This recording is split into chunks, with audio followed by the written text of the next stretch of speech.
ഒരിക്കൽ ജാവേദ് മിയാന്താദ് ഇങ്ങനെ പറഞ്ഞു, അവനെപ്പോലെയുള്ള ബോളർമാർ പാകിസ്ഥാനിലെ ഓരോ സ്ട്രീറ്റിലും ഉണ്ടാകും. അതേ പാകിസ്ഥാനിൽ പോയി പക്ഷേ അയാൾ ഒരു ഹാട്രിക് നേടി. വെറും ഒരു ഹാട്രിക് അല്ല, ടെസ്റ്റ് ഹാട്രിക്. അതും ആദ്യത്തെ 3 പന്തുകളിൽ. പുറത്തായത് സൽമാൻ ബട്ട്, യൂനുസ് ഖാൻ, മുഹമ്മദ് യൂസഫ് എന്നീ വൻ തോക്കുകൾ. ഇന്ത്യയിൽ നിന്നും ഈ പറയുന്ന ലിസ്റ്റിലേക്ക് വെക്കാൻ ഏറ്റവും യോജിച്ച പേര് ഇർഫാൻ പത്താൻ്റേതാണ്.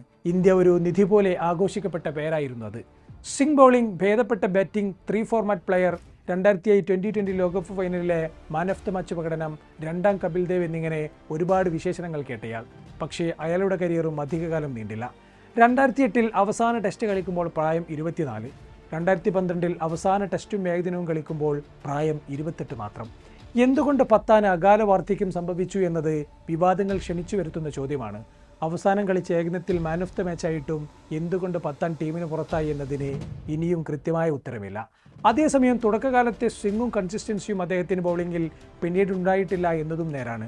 ഗ്രെഗ് ചാപ്പലിന്റെ കാലത്ത് ഇർഫാൻ പത്താനെ വൺ ഡൗണിലേക്ക് വരെ ഉയർത്തിയുള്ള ബാറ്റിംഗ് പരീക്ഷണങ്ങൾ അദ്ദേഹത്തിന്റെ ബൗളിങ്ങിനെ ബാധിച്ചതായി പറയപ്പെടുന്നു. സ്ട്രൈക്ക് ബൗളറിൽ നിന്നും മാറ്റിയത് മറ്റൊരു കാരണമായും പറയപ്പെടുന്നു.